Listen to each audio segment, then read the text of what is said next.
이 고린도전서, 후서 고린도서는요, 굉장히 구체적인 어떤 문제에 대한 바울의 답변들이 있습니다. 뭐 성도들 간의 소송의 문제, 또 어떤 음행의 문제, 또 이렇게 심지어 뭐 성찬으로 나와 있지만 교회에서 밥을 먹는데 밥 배식의 문제 뭐 이런 것입니다. 그러니까 이런 문제들에 대해서 하나씩 굉장히 구체적인 답변들이 있는 이야기입니다. 특별히 오늘 본문은 결혼에 대해서, 두 번째 사베레스의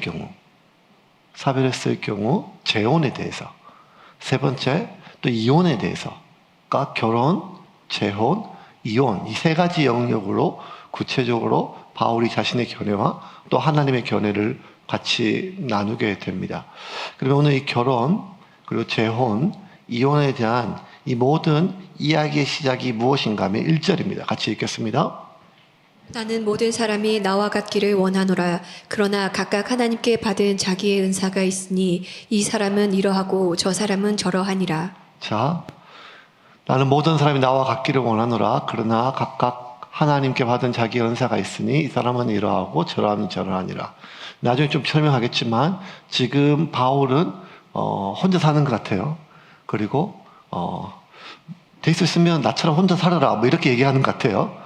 그러니까 이게 왜 이렇게 했는지, 또 뭐 이 말이 그래 나도 그런 것 같다 이렇게 생각하는 사람도 있고, 아니 아직 결혼도 안 했는데 뭐 이렇게 있는데, 오늘 본문 1절에 보면 본문의 1절이 이렇게 시작이 돼요. 너희가 쓴 문제에 대하여 말하면 남자가 여자를 가까이 아니함이 좋으나, 이렇게 시작이 돼요. 너희가 쓴 문제에 대하여 말하면 남자가 여자를 가까이. 그러니까 이 모든 이야기에 바울이 이런 얘기를 하는 이유, 왜냐하면 바울이 지금 아내와 같이 살면서 이렇게 바가지 걸치고 힘들고 뭐 이렇게 이래서 결혼 문제 언급하는 게 아니라 지금 바울 혼자 살아요, 혼자. 그러면서도 불구하고 이 결혼에 대해서, 또 이혼에 대해서, 재혼에 대해서 이렇게 이야기하는 것은 이 문제에 바울이 지금 전문가라서 그런 것이 아니라 바울한테 고린도 교회 교인들이 편지를 썼어요. 편지를 써가지고 지금 교회 안에 첫 번째는 이 결혼을 어떻게 해야 될지 지금, 두 번째는 이 이혼에 대해서 지금, 그리고 세 번째 재혼에 대해서 실제적으로 고민이 많고, 또 뭐 이렇게 의견들이 굉장히 많아가지고 이거 바울의 이야기를 들어보자 해가지고 구체적으로 하나씩 인편으로 이 결혼, 이혼, 재혼에 대해서 바울의 답변을 위해서 편지를 보냈고, 그 문제에 대해서 바울이 대답을 하는 것이 오늘 본문이에요. 그러면 뭐 성도들 간의 소송의 문제 이런 것들은 사실 편지 안에 포함된 것 같지는 않아요. 전해들은 이야기예요. 전해들은 이야기. 근데 이제 편지로 구체적으로 이렇게 항목씩 하나씩 보내준 걸 보면 이 문제가 이 고린도 교회 안에 굉장히 심각한 문제였던 것 같아요. 그러니까 여러분, 남자 여자 서로 남들이 남남이 만나가지고 같이 사는 게 이 보통 어려운 문제가 아닙니다. 2000년 전이나 지금이나 대한민국이나 고린도 교회나 이 보통 어려운 문제가 아니에요. 근데 1차적으로 바울의 견해는 뭔가 하면 결혼하지 마라. 이것은 1절입니다. 네, 같이 읽겠습니다. 너희가 쓴 문제에 대하여 말하면 남자가 여자를 가까이 아니함이 좋으나. 자, 남자가 여자를 가까이 아니함이, 가까이 하다로 하프토마이라고 헬라어는 하프토마이라 되는데, 이 가까이 하다라는 뜻이 뭔가 하면 합법적으로 뭐 터치하다라는 이런 뜻이에요. 그러니까 이 결혼 안에서 서로의 어떤 스킨십을 얘기하는 거죠. 그러니까 결혼을 뜻해요. 그러면 너희가 먼저 쓴 문제에 대해 말하면 첫 번째, 남자와 여자가 서로 결혼하지 아니함. 왜냐하면 이때는 2000년 전이니까 남성 위주의 사회니까 남자가 여자와 결혼을 안 하는 게 좋다는 거예요. 그럼 여러분, 이게 성경이 굉장히 일관돼야 되는데, 하나님은 창세기 2장 18절에 뭐라고 하면 사람이 혼자 독처하는 거, 사람이 혼자 지내는 거 좋지 못하다 그랬어요. 그래서 결혼을 하나님 만드신 거예요. 하나님은 결혼하라고 결혼 장려주의자시고, 바울은 살아보니까 하나님 실수한 것 같다. 이게 아니다. 혼자 하긴 나서 이게 훨씬 골치 아파. 하나님 뭐 불경스러운 것 같지만 하나님 결혼 안 해봐서 모르겠는데 이거 결혼이 보통 힘든 게 아니다. 왜 될 수 있으면 결혼하지 마라. 그냥 혼자 살아라. 뭐 이렇게 하는 것처럼 보여요. 그럼 이제 여러분 오늘 우리가 성경을 해석하고 성경을 읽을 때 가장 중요한 세 가지 원리가 있어요. 아시겠죠? 그렇지 않으면 이 성경은 귀에 긁으면 귀걸이, 코에 긁으면 코걸이에요. 똑같은 성경을 가지고 여러분 이단들은 뭐 이만희가 뭐 보혜사 성령이라 하고 문성명이가 또 하나님의 아들이라 하고 뭐 온갖 걸 다 얘기하기도 하고 또 장로교 다르고 감리교 다르고 가톨릭 다르고 또 똑같은 성경을 가지고 노예 제도가 맞다 얘기하고 그건 아니다 얘기하며 종교 전쟁, 십자가 전쟁 꼭 이 엄청난 사륙 인간이 인간을 잔인하게 죽였던 그 많은 전쟁의 큰 부분들은 종교의 영역들이거든요. 그러면 이 성경은 결국 해석의 문제인데 이 성경의 해석에 대해서 세 가지 가장 중요한 원칙이 하나 있어요. 첫 번째 뭔가 하면 이 성경은요 원래 성경이 기록될 당시에 목적이 있어요. 그 창세기 출애굽기 같은 경우는 3,500년 전에 모세가 이 기록한 책이잖아요. 그러니까 400년 동안 애굽의 종되었던 이 히브리인들에게 하나님이 누구이고 천지가 어떻게 만들어졌으며 너희가 어떻게 하나님께서 구해줬고 어떻게 살아야 되지 뭐 이런 기록들이잖아요. 예. 그러니까 뭐 이런 것들부터 시작해가지고 이제 마지막 성경 같은 경우는 이제 2000년 전에 지어진 것들인데 그때마다 사실 특별히 오늘 우리가 읽었던 고린도 전서처럼 뒤에 서라고 적혀 있는 서신서 편지거든요. 편지는 구체적으로 이 편지를 전해줬던 대상이 있단 말이에요. 2000년 전에 고린도 지역에 있는 고린도 교인들에게 쓴 편지란 말이에요.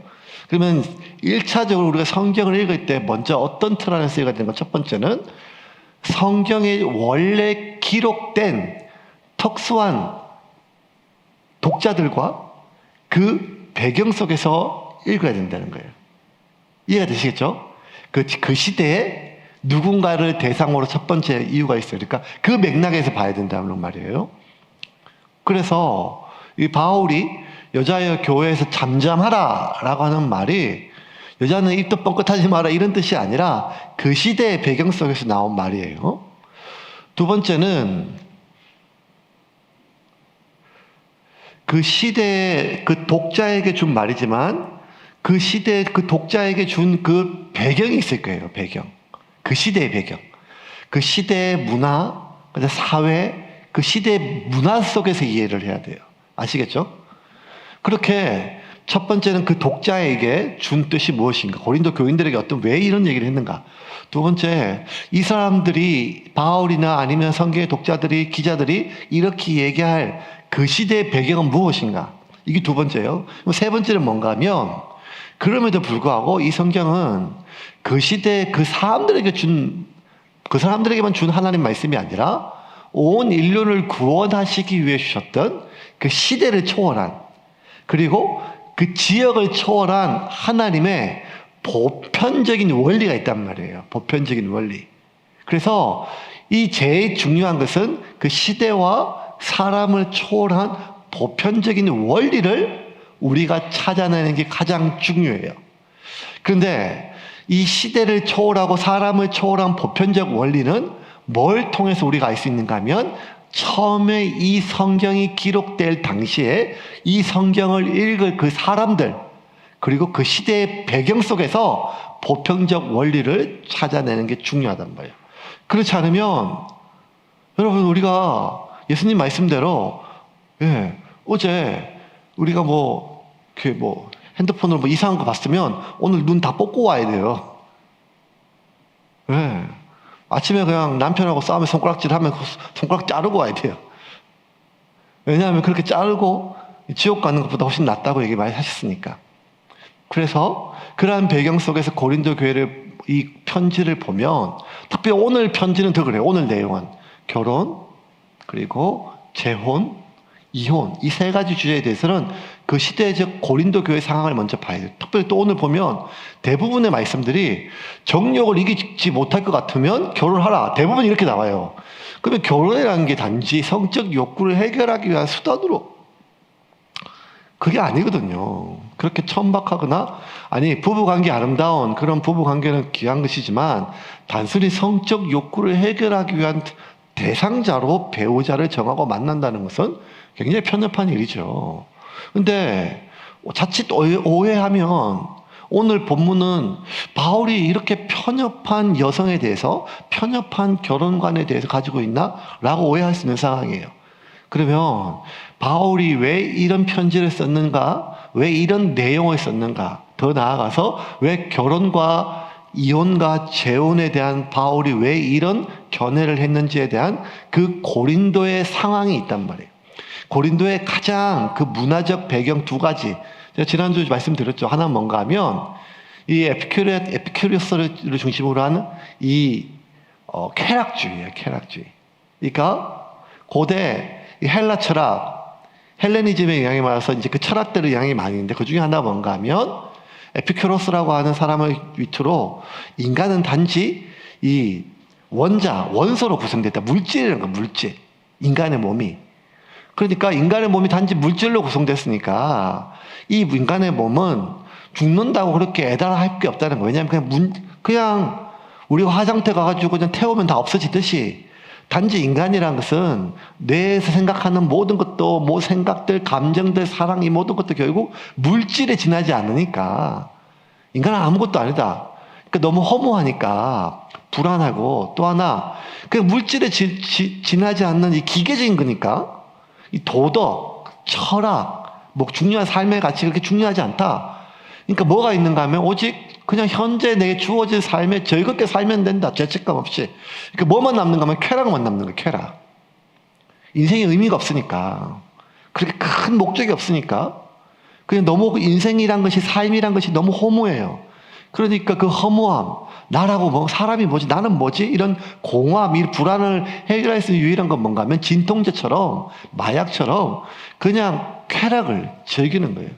그래서 이 쾌락주의가 아무런 마지막 인간이 가질 수 있는 마지막 죄책감마저 없애버리고 제거하고 순수 그냥 쾌락만 남는 거예요. 이게 마치 종교적 형태처럼 남아 있었어요. 그래서 이 고린도라고 하는 도시에 보면 아크로 고린도라고 하는 한 600m 정도 되는 큰 산이에요. 예, 큰 높은 산인데 그 위에 보면 이 아프로디테 신전이 있어요. 아프로디테 우리가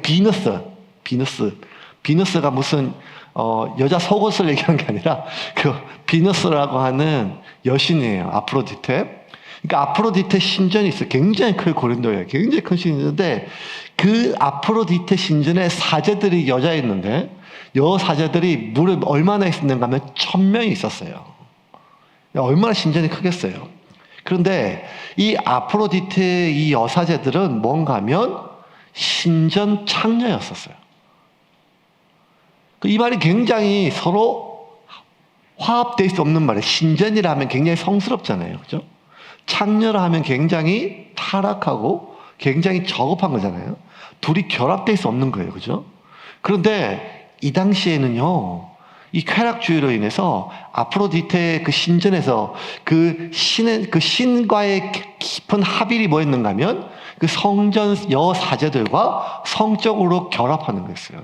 성관계를 맺는 것이. 그러니까 그 거대한 아프로디테 신전이요, 집단적으로 이루어지는 그런 성적 단잡한 어떤 그런 결합들이 아프로디테 여신에게 드려지는 제사였고 예배였어요. 지금의 우리의 관념으로는 도저히 상상이 안 되고 이해가 안 되죠.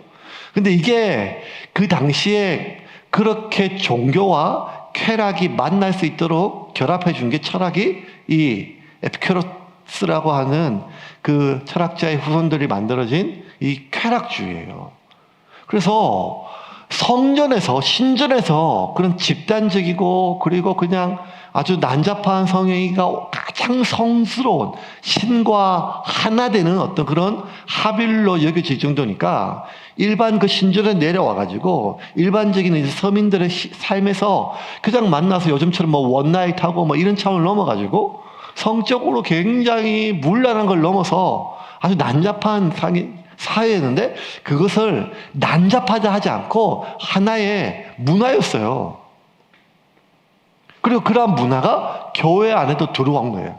교회 안에서조차 들어오니까 교회 안에 오랫동안 신앙생활하고 또 하나님께 예배드리고 봉사하던 사람이 자기 집안에 자기 계모와 성적으로 그렇게 음행을 저질러도 교회 하나 누구 하나 입 밖으로 끊이지 않는 이러한 세태가 벌어진 것은 그 당시에 있었던 이 굉장히 타락한 그리고 사회 문화적이었던 쾌락주의였어요. 또 하나가 뭔가 하면 여러분 기억하시죠? 모르게 영지주의라고.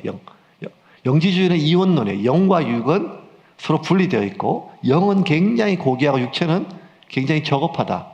그러니까 이 영지주의는 또 양극단으로 나눠져요. 한쪽 극단은 뭔가 하면 영은 참 거룩하고 정신은 영혼은 육체는 참 저급하고 쓸모없으니까 육체적으로 우리가 뭔 짓을 해도 아무런 의미가 없다는 거예요. 죄가 안 된다는 거예요. 오직 영혼만 중요하다는 거예요. 영혼만 중요하다는 거예요. 그래서 이 영지주의 한쪽 쪽은 또 쾌락주의에 빠졌어요. 아무런 끄리낌이 없어요. 영만 중요해요. 영만. 또 하나는 이 영지주의 쪽 한쪽 극단은 뭔가 하면 오히려 반대로 육체의 그렇게 저급한 욕구는 굉장히 타락한 것이고 나쁜 것이다. 그래서 육체의 그 어떠한 욕구들 중에 타락한 욕구들, 더러운 욕구들은 철저히 멀리해야 영이 오염되지 않는다. 그러면 육체의 욕구 중에 가장 더러운 욕구가 뭐냐? 그것이 성적 욕구라는 거예요. 그래서 이 영지주의의 또 한쪽 극단주의자들은 결혼을 했음에도 불구하고 부부가 같이 부부 관계를 맺는 것을 병적으로 멀리하고 심지어 같이 한 방에 같이 기거하는 것조차 죄악시했었어요. 이게 그 당시의 문화였어요. 그럼 이 고린도의 문화였고 또 하나 우리가 기억할 게 뭔가 하면 이 고린도의 복음을 전했던 바울이 그 당시에 가지고 있었던 그의 신학 중에 가장 큰 틀은 뭐였는가 하면 주님이 곧 오신다는 것이에요. 주님이 곧 오신다는 것은 주님이 오늘 오실 수도 있고 내일 오실 수도 있고 곧 오신다는 말이 아니라 주님이 진짜 곧 오신다. 곧 얼마 안 있으면 내가 죽기 전에 예수님의 재림의 순간이 온다는 것이에요. 그래서 바울 시대에 대부분의 거의 모든 예수님의 제자를 비롯한 교회 지도자들은 자기가 죽기 전에 자기가 예수님 오기 전에 죽는다는 생각을 못 해봤어요. 순교당해서 갑자기 죽을 수는 있지만 늙어서 죽는 것은 거의 상상을 못했어요. 왜냐하면 예수님이 뭐라고 마지막 승천하시면서 너희 중에 어떤 사람은 내가 죽기 전에 내가 오는 것을 다시 볼 것이다 이렇게 말씀하셨거든요. 그래서 그 당시는요 예수님이 곧 오신다라고 하는 죽기 전에 오신다고 하는 그런 임박한 종말론이 하나의 가장 중요한 신앙의 한 축이었어요.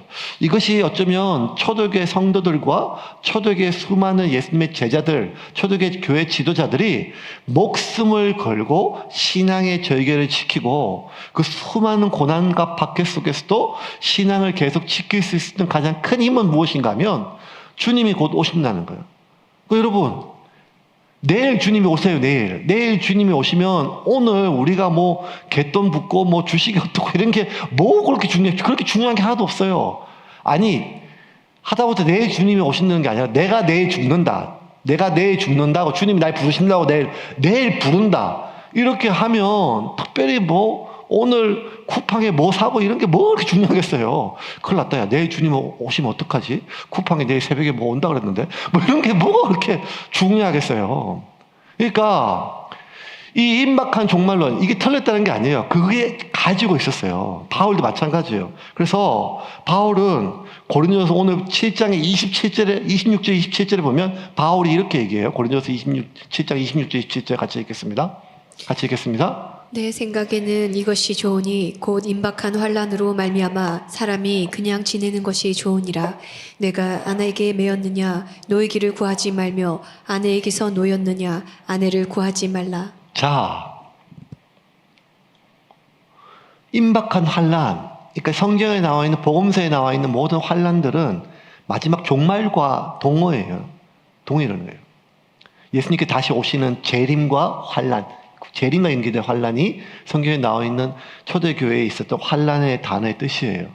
그러니까 지금 바울은 예수님 곧 오시니까 지금 뭐 그렇게 결혼하고 그렇게 중요한 게 아니다. 지금 혼자 있으면 굳이 결혼하려고 하지 말고 그냥 신앙적으로 믿음으로 마지막까지 우리가 끝까지 죄와 싸우고 생명 구하고 우리 가정 구하고 그리고 복음이 한 명이라도 더 복음을 전해서 구원받게 하는 일에 우리가 전력을 하자. 이거는 바울만 그런 것이 아니라 베드로도 마찬가지였어요. 베드로전서의 성경 보면 이 곧 주님이 오실 재림에 대해서 이렇게 말씀해요. 베드로전서 4장 7절입니다. 베드로전서 4장 7절에서 같이 읽겠습니다. 만물의 마지막이 가까이 왔으니 그러므로 너희는 정신을 차리고 근신하여 기도하라. 주님이 곧 오시니까 정신을 바짝 차리고 근신하고 깨어서 열처녀처럼 졸지 말고 주님의 재림을 기다리라는 거예요. 세상에 그런 복잡스럽고 부잡스럽고 부차적인 일에 그렇게 집중하지 말고 정말 가장 중요한 본질이 뭔가?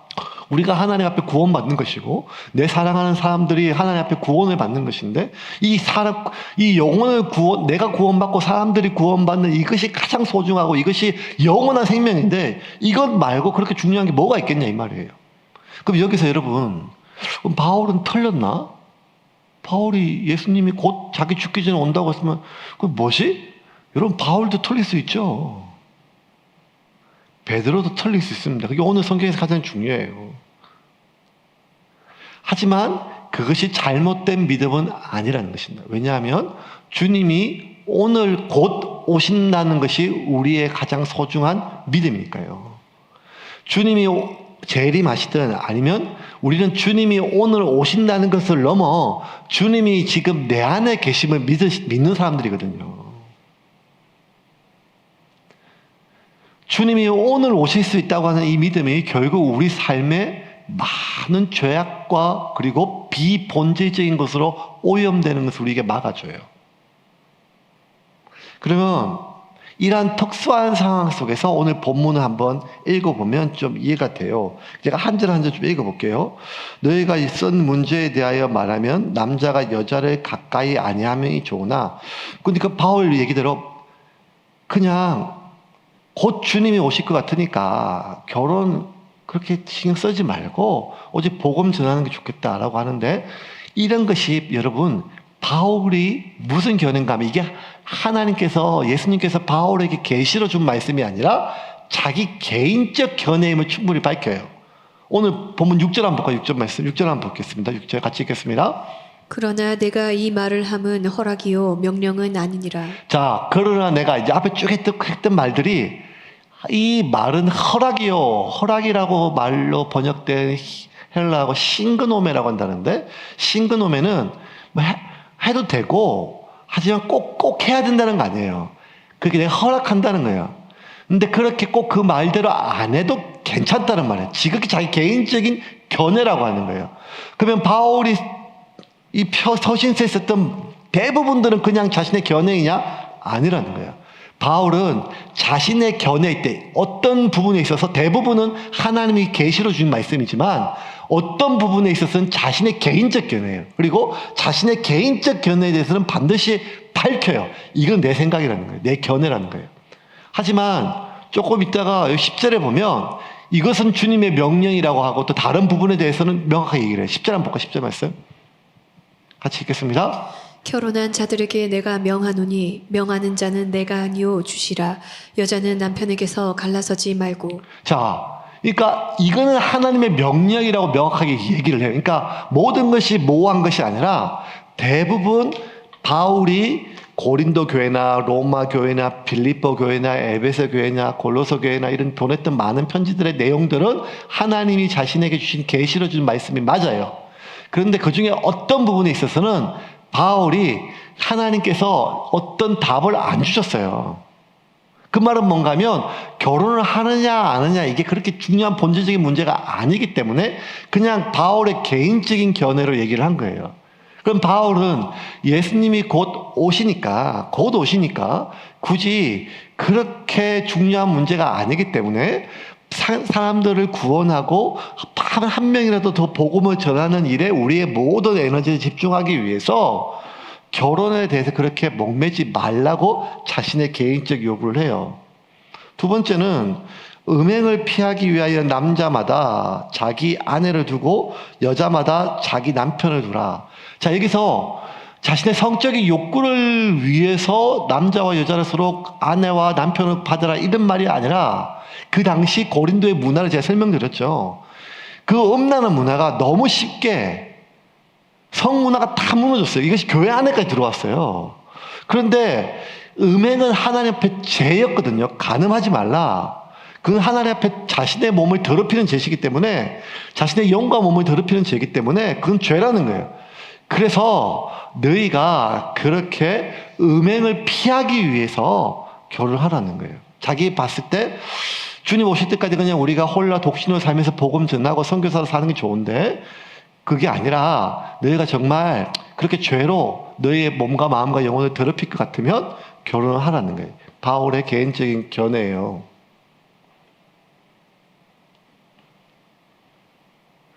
그러면서 3절부터 5절까지는 극단적인 금욕주의자들에 대한 견해예요. 그러니까 금욕주의자들이 결혼을 했어요. 결혼하고 이제 교회 왔어요. 교회 왔는데 이 너무 극단적 교회예요. 하나님보다 더 거룩해가지고 내가 남편하고 같이 합방 안 하겠다는 거예요. 내가 아내와 같이 합방 안 하겠다는 거예요. 그거는 더럽다는 거예요. 그래서 그냥 따로따로 철저하게 차라리 이혼을 하든지 아니면 그냥 따로 합방하지 않든지 한 집에 살고 있지만 서로 쳐다보지 않고 살든지 뭐 이렇게 사는 부부가 많았는 거예요.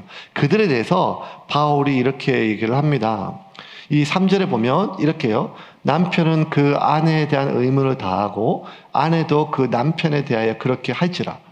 그게 거룩한 게 아니라는 거예요. 그게 거룩한 게 아니다. 서로에 대해서 의무를 다해라. 서서히 필요로 성적인 욕구들을 채워주라. 그러면서 이 3절이 좀 특이해요. 왜냐하면 그 당시의 문화는 굉장히 남성 위주의 문화였기 때문에 남자는 여자를 성적인 대상으로 봤어요. 진짜 결혼을. 그런데 여자는 아무런 권한이 없어요. 그런데 바울이 뭐라고 얘기하냐면 아내가 남편에게 그런 의무를, 남편의 의무를 다하라. 그건 그 당시의 문화에 맞아요. 그런데 남편 역시 아내에게 의무를 다하라. 이 말은 그 당시에 굉장히 혁명적인 표현이었어요. 극단적 금욕주의자들에서 그렇게 하지 말라는 거예요. 서로의 필요를 채우고 서로의 원하는 것들을 들어주라는 거예요. 4절, 아내는 자기 몸을 주장하지 못하고 오직 그 남편이 하며 남편도 그와 같이 자기 몸을 주장하지 못하고 오직 그 아내가 하나니. 이 말은 뭔가 하면 남편은 일거수일투족을 다 아내에게 허락을 받고 움직여야 된다. 뭐 이런 건 아니죠. 그걸 얘기하는 것이 아니라 부부 관계를 뜻해요. 부부 관계에 있어서는 서로 배우자의 요구에 자기의 몸을 주장할 수 없다는 거예요. 5절에 보면 서로 분방하지 말라. 다만 기도할 틈을 얻기 위하여 합의상 얼마 동안은 하되 다시 합하라. 이는 너희가 절제하지 못함으로 말미암아 사탄이 너희를 시험하지 못하게 하려 함이라. 자, 여러분, 여기서 분방하지 말라. 이건 역시도 이 극단적 금욕주의자들의 이야기예요. 분방하지 마라. 부부가 같이 있는 것이 그것이 낫다. 그것이 필요하다. 단 기도할 틈을 얻기 위하여 합의상, 여기서 말하는 기도는 일반적인 기도가 아니라 특별한 기도예요. 내가 어떤 기간을 정해놓고 식음을 전폐하고 하나님께 매달릴 중요한 기도의 제목들이 있다면 그때 서로가 합의해서 분방해서 내가 24시간 기도에 집중할 수 있다. 하지만 이것도 서로 합의하라는 거예요. 그렇지 않으면 서로 분방하지 말라는 거예요. 또 이걸 가지고 여러분 그러면 분방하면 안 되나? 여러분, 부부에 따라서 또 이렇게 부부가 그렇게 사이가 안 좋은 게 아니라 사이가 괜찮은데도 이제 나이가 들면 분방을 해야 될 부부가 또 있어요. 예를 들어서 남편이 너무 코를 골아가지고 내가 이러다 내 남편을 자다가 죽일 수도 있겠다 뭐 이럴 수도 있지 않겠습니까? 극단적인 얘기를 했다 하면, 그러니까 뭐 남편은 너무 더위를 타가지고 여름에 에어컨을 틀어야 자고 아내는 그냥 추워가지고 덜덜 떨고 반대일 수도 있고 뭐 이럴 경우 또 다르잖아요.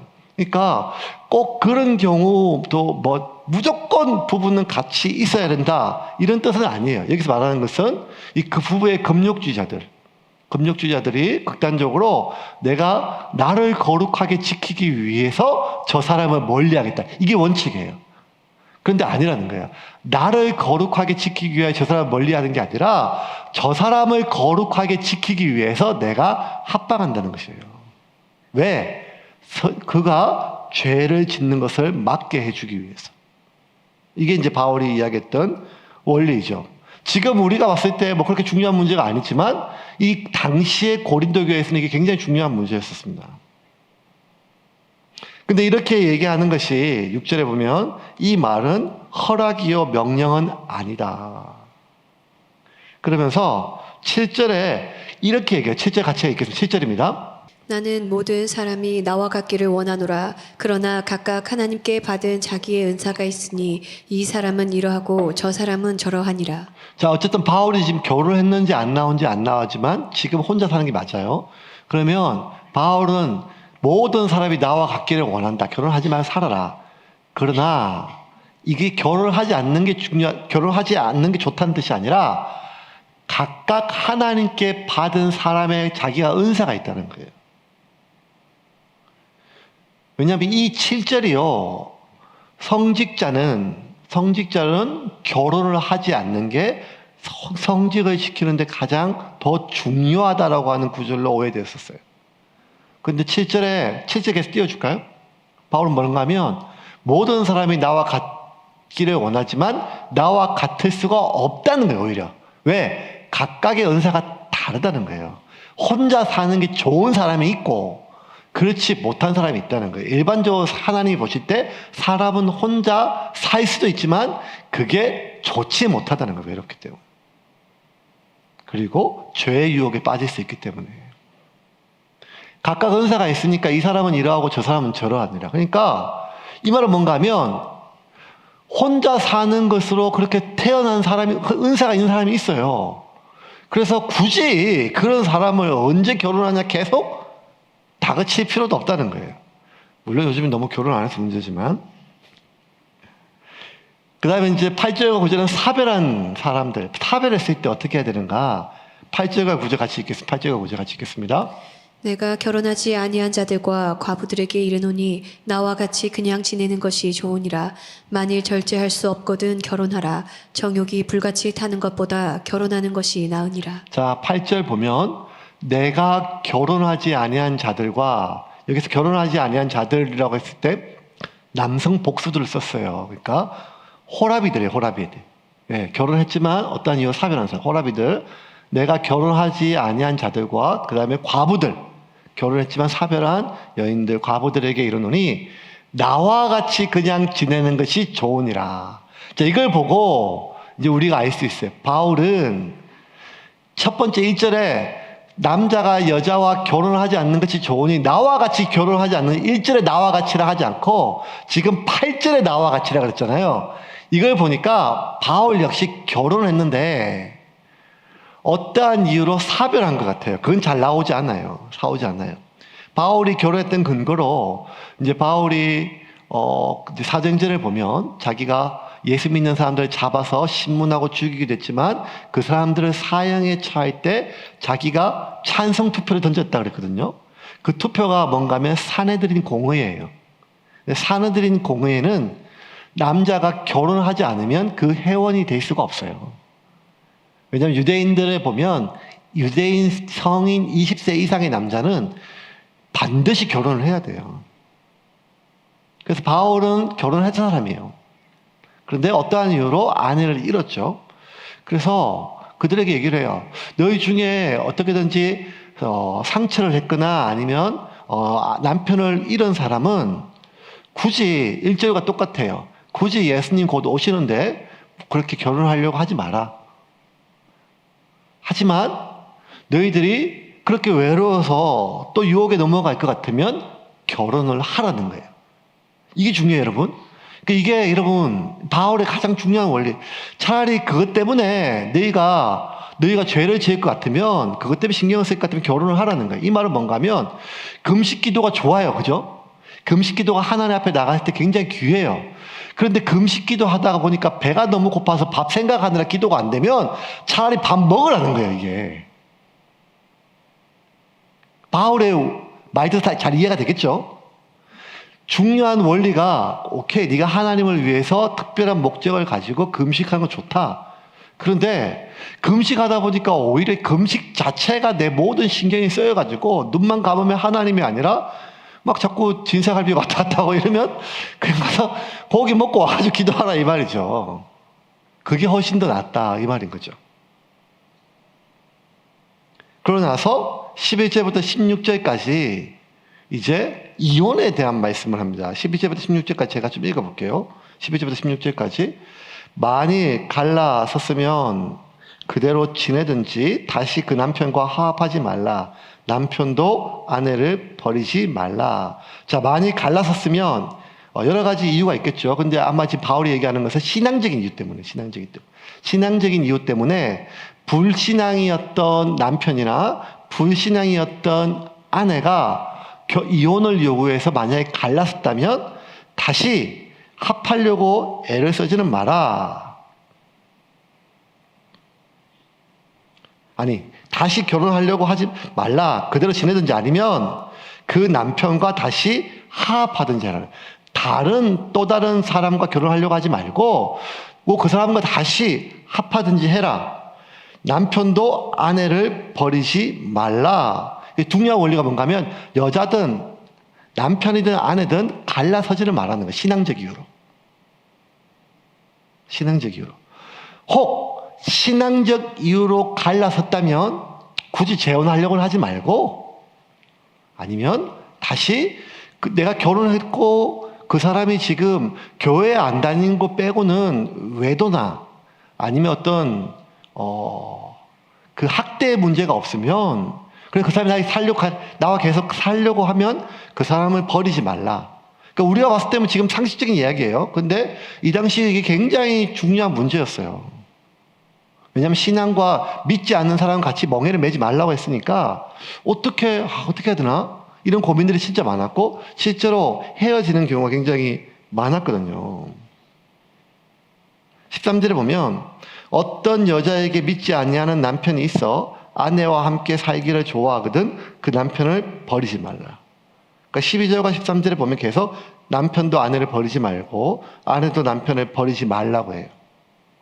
14절에 보면 믿지 아니하는 남편이 아내로 말미암아 거룩하게 돼. 왜 그럴까 하면 믿지 않는 남편이 아내로 말미암아 거룩하게 되고 믿지 않는 아내가 남편으로 말미암아 거룩하게 된다는 거예요. 여기서 거룩이란 말은 구원을 얻게 된다는 뜻이에요. 그리고 그와 똑같이 믿지 않는 자녀도 구원을 받을 수 있다는 거예요. 만일 그렇지 아니하면 너희 자녀도 깨끗하지 못하니라. 그러나 이제는 거룩하니라. 그래서 15절에 혹 믿지 아니하는 자가 갈리거든 갈리게 하라. 그래도 믿지 않는 자가 계속해서 이혼을 요구하면 신앙적인 이유 때문에 그냥 갈라서라. 형제나 자매나 이런 일에 구애될 것이 없다. 그러나 하나님은 화평 중에 너희를 부르셨느니라. 아내된 자여 내가 남편을 구원할지 어찌 알 수 있으며 남편 된 자여 내가 아내를 구원할 수 있을지 어찌 알 수 있으리라. 이제 말씀을 좀 정리하겠습니다. 종합하면 이래요. 오늘 이 전체적인 내용은 고린도 교회라고 하는 그 시대적 상황과 그리고 고린도라고 하는 특수한 상황 속에서 바울이 준 견해예요. 그럼에도 불구하고 모두 고린도 지역을 떠나서 지금 2023년 오늘을 살아가고 있는 우리에게 동일하게 주는 몇 가지 원리들이 있어요. 첫 번째 그건 무엇인가 하면 결혼하기보다 이혼하기가 훨씬 더 어렵거든요. 그 쉬운 결정이 아니에요. 그런데 그게 무슨 외도나 폭력이나 아니면 신앙적 이유로 헤어졌다면 너무 죄책감을 가지고 살지 말으라는 거예요. 괜찮다는 거예요. 그 과거의 그 사건에 그 결정에 너무 매이지 말라는 거예요. 두 번째는 이혼을 고민하고 있다면 신중하게 생각하라는 거예요. 언제든지 이혼할 수 있다는 거예요. 하지만 신중하게. 왜? 하나님께서 나를 사용하여 그를 구원할 수 있기 때문에. 그래서 오늘 이 본문을 관통하는 가장 중요한 한 가지 단어를 얘기하면 화평이라고 하는 단어예요. 15절에 혹 믿지 아니하는 자가 갈리거든 갈리게 하라. 형제나 자매나 이런 일에 구애될 것이 없느니라. 그냥 갈라서래요. 괜찮대요. 그렇게 얘기해놓고 바울이 뭐라고 얘기하는가 하면 그러나 하나님은 화평 중에서 너희를 부르셨느니라. 이게 중요해요. 이게 바울이 진짜 하고 싶은 말이에요. 바울이 계속 뭐라는가 하면 혼자 살아라. 결혼하지 마라. 주님 곧 오시는데 헤어졌으면 야 잘됐다 야. 주님 오실 거니까 혼자 살아라. 계속 이렇게 얘기를 해요. 하지만 바울의 진짜 이야기는 뭔가 하면 그러나 하나님은 화평 중에 너희를 부르셨다. 하나님이 너를 통하여 그 남편을 구원하시고 하나님이 너를 통하여 그 아내를 구원하시며 하나님이 너를 통하여 그 자녀를 구원하실 것이다. 그러므로 그 사람들과 화평하라. 너는 나와 그 사람 사이의 통로이니라. 너는 나와 그 사이의 제사장이라는 거예요. 만약에 내가 지금 이 결혼하고 이 가정에 있고 이런 상황에 놓여 있는 것은 내가 나를 위하여 그를 선택한 것이 아니라 하나님이 그를 위하여 나를 선택했다는 것입니다. 이게 하나님의 원리라는 거예요. 하나님이 그를 위하여 나를 이곳에 선택했다는 거예요. 만일 이 사실을 놓치면 나를 위하여 그가 존재하기는커녕 오히려 나에게 고통만 준다면 우리의 모든 생각은 어떻게 하면 버리는 것에 집중할 거예요. 그게 아니라는 거예요. 상황에 따라서 어쩔 수 없이 갈라설 수 있다. 만약 그랬다면 그 사실에 너무 구애받지 마라. 하지만 다시 한번 알리지만 하나님은 나와 그 사이에 화평케 하기 위해서 나를 세우셨음을 믿으라는 거예요. 하나님이 그렇게 세우셨다면 감당할 수 있는 능력을 주시는 분이심을 믿으시기를 바랍니다. 오늘날 얼마나 많은 가정들이 무너지고 있습니까? 오늘날 얼마나 많은 가정들이 형태는 보존하고 있지만 그 안에 깨어지고 나누어진 상처 있는 가정들이 얼마나 많습니까? 하나님은 나를 화평을 위해서 세워주셨습니다. 그 어떠한 이유도 신앙이 갈라서는 데 이유가 되어서는 안 된다고 이야기하십니다.